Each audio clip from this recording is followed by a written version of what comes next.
This podcast is a production of Unfiltered Studios. If you would like to know more about joining Unfiltered Studios, please visit our website at unfpod.com for more information. We mixed, we loaded, we edited. Sometimes we get so deep into conversation that we have separate segments worthy of their own place in the sun. Here is a reshuffled mini episode.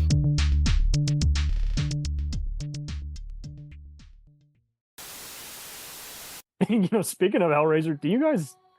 I gotta ask, who's the ultimate villain in that whole franchise? Side tangent. In the Hellraiser franchise? Yeah, I mean, Julia. You got the crooked cop in part. Yeah, You totally. Yeah, I think Julia, yeah. You got the whole love triangle, but then, is Andrew Robinson's character the real instigator, or is it... Yeah, Pinhead and the Cenobites are just doing their thing. Right? They're That's technically neutral. why I hate the later entries of that franchise, honestly, because No, it's fine. they move away from what the first couple did, and they try to make Pinhead and them slashers, and you just had to watch every single one of those movies. In And what's weird is it started off kind of as a Twilight Zone-esque thing, but then it really did become kind of a formulaic version of that. Where it's See, I'll actually defend the movies in the Rick Boda era. I love video ones 1 for 6, because trust me. But... they needed to reset. The stakes had gradually gotten bigger and bigger, and Pinhead and the Cenobites are now these world-threatening forces, and Hellraiser works best when it's a small, intimate story. Yes. When it's one family is... the description from the TV guide, a family is destroyed by what's inside a puzzle box. Correct. And so we get those low-budget ones that Rick Boda is trying to his credit, because he had no money, no time. He's a great cinematographer. Trying to shepherd those things in the wilderness years with Dimension. If you look over at, like, say, the Children of the Corn, where they're doing the same thing, we license up, we got to make a movie. License up, we got to make a movie, and those things are all over the place. At least Hellraiser had a couple people that cared about it, that wanted to try at least to do something. Yeah. I think the problem is there's probably 4 of those movies that are not Hellraiser movies. They just threw Pinhead absolutely. And were like, hey, here you go. The 2009 one, which was made by like a bunch of amateurs, that I can't do that one. It's just unwatchable on any capacity. If I had to go with someone who's kind of an underrated villain, it'd be the owner of the Boiler Room Club in Part 3. It's just because this is literally a club sin. And of course, once he's been taken over, now he's just another barrier for the heroes to get away from. I do think the Crooked Cop in Part 5, Inferno, is kind of underrated, because you go the whole movie being like, okay, he's a pedophile. Am I supposed to like him? No. I'm going to see. The answer is no. Like, oh my god! And I wanted to, because the guy in the ice cream truck, yes, is in Sometimes They Come Back, which is my favorite Stephen King adaptation. That's a good point. And I wanted to like that movie, man. Like, I really liked 4 a lot. I know a lot of people didn't like it because it was in space or whatever, but I thought that one was in space. Yeah, I loved that one. I thought that one was so good. 4 grows on you the more you watch it. Yes, because like, it's really, like you were talking about earlier, it's 3 movies. You got the past, the present, and the future. Given how they had to deal with an ancestor, connection, I mean, that was a very ballsy move, and it reminded me of times of like a Doom type video game, just all those murky hallways that he's having to walk through. And then you got the one with Henry Cavill, where it's not even like a Henry Cavill and Carrie Payton. And Borderlands Henriksen. So now he's been killed. He's been killed by a predator. And by a really Terminator and a Cenobite. Yeah. It's a fun movie, but you're right. It's not a Hellraiser movie. Oh, it's bad. Yeah. Like at the end, they're like, "Oh, it's a simulation." It's a side quill. It's the meta version. Yeah, man, that cast though. Holy crap! It was a strange cast. Rick Bodo was interviewed recently, and he kind of approached all those movies kind of like his work on Tales from the Crypt, where he just wanted to make very moody tales. You know, Monkey's Paw. See, well, I was very moody after watching them, so that works. I like Inferno. I like Part 5. It loses me at the end. No, that's fair. Me at the end because because it turns it into a morality tale, which is Hellraiser. At least at that point, was not supposed to be a sort of Judeo-Christian judgment force. It's just these transdimensional extraterrestrials who happen to like skinning people. True. They did a good job, I thought, with the Hulu version in 2022 with the right hand of the priest, known as the Gasp. Your suffering has barely begun. You know, I really liked her art design and she just how she woos everybody in here and explains even the basis for the torture in the first place. It's interesting. I like it as I look at that almost the same way I look at the Evil Dead Rise and it's a good contrast. Evil Dead. It's especially Rises. Well, it's maybe in the same universe in a different place, different group of Cenobites. I'd love it if they gave them a different name instead of Order the Gash, Order the Flesh. Well, and they had no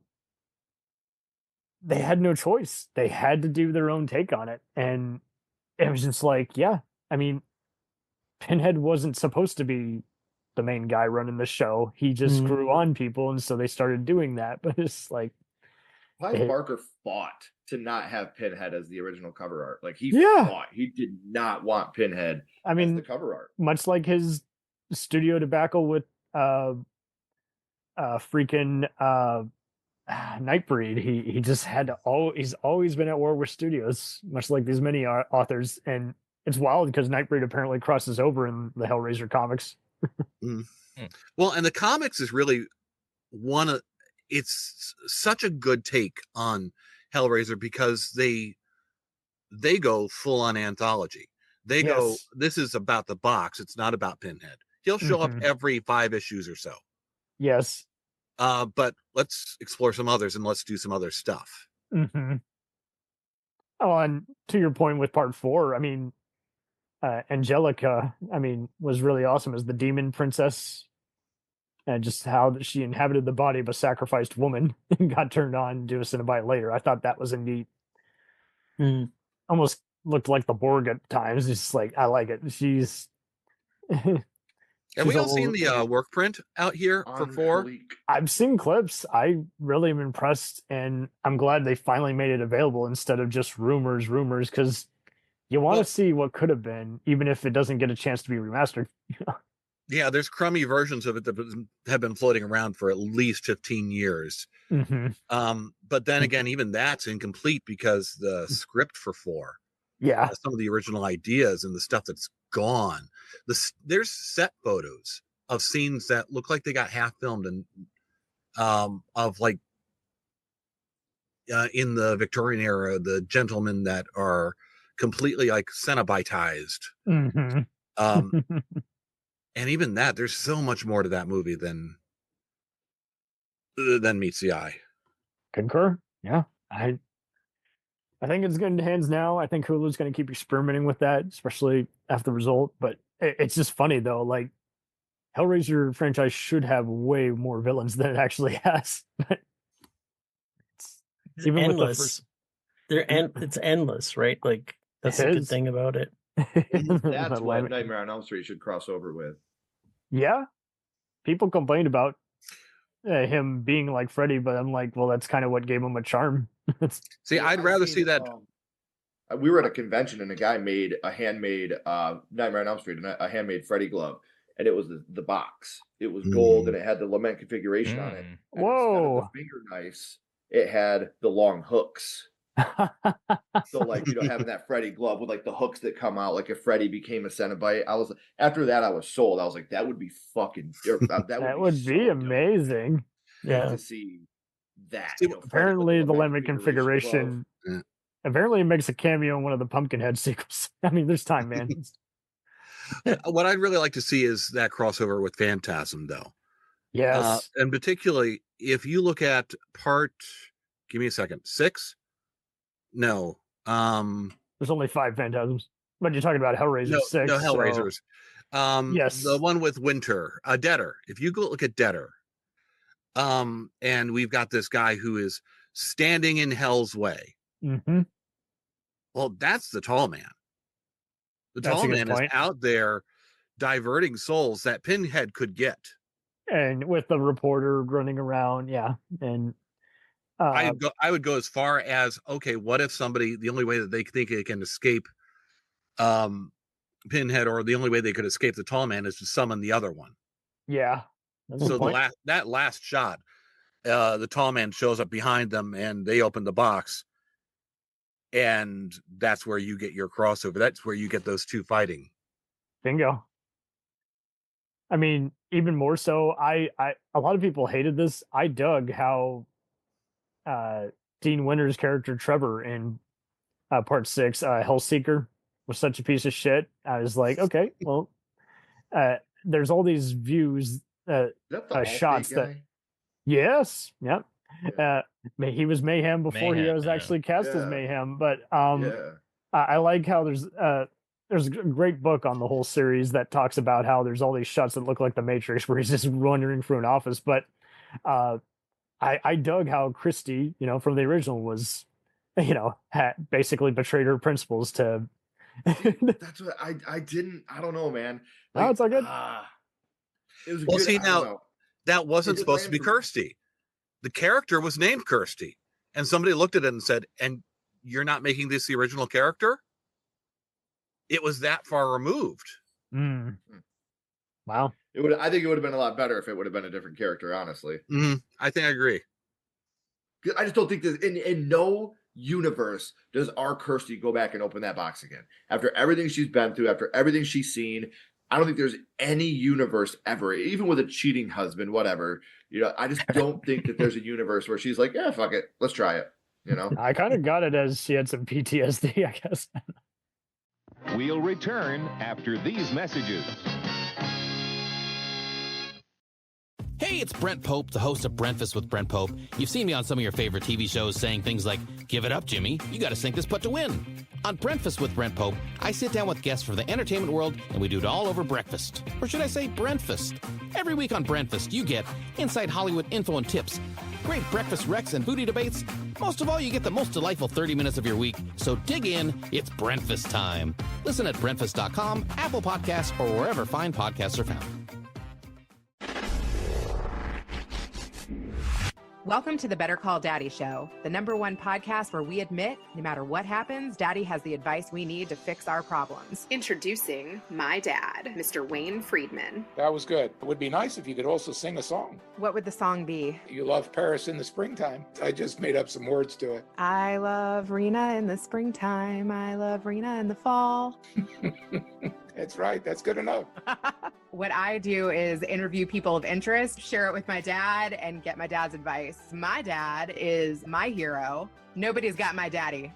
Oh boy, let's go to Grandpa. You like to be a little rebel. I tried to rein you in. I have a daughter named Rena that acts just like I did. She's got a son that is not only just like me, but it's just like her. I'm your host, Rena Friedman Watts. Invite your friends, subscribe, and I'm excited to take this journey with you. Let's dive in.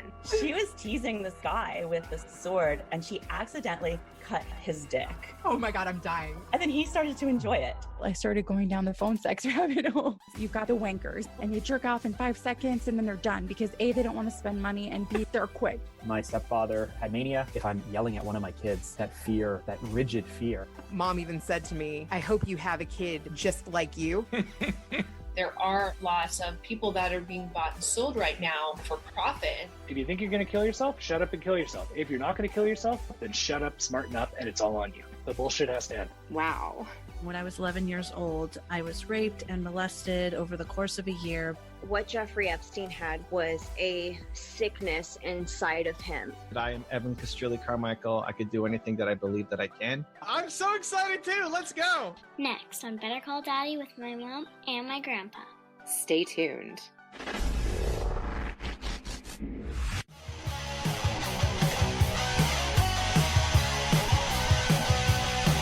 Follow us on the web on Facebook, Twitter, and Instagram.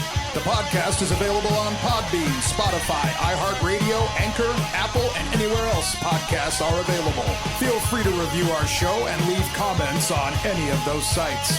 Thanks a million for listening. It's a jacked up